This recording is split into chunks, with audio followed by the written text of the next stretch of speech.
Here I have Mercedes Vito, and let me show you how to turn on or turn off the Block Popups feature on the following car.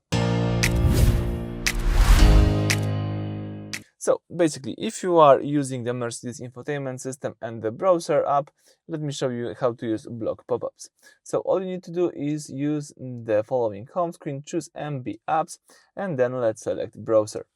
Under browser, let's use here this settings icon, and here let's enable the Block Popups. As you can see, just by tapping the Block Popups, you can enable it or disable it.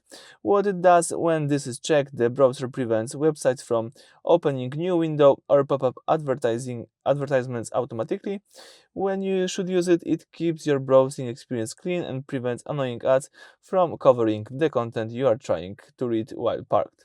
So in my case, I will definitely leave this enabled. So thank you for watching. Please subscribe to our channel and leave thumbs up.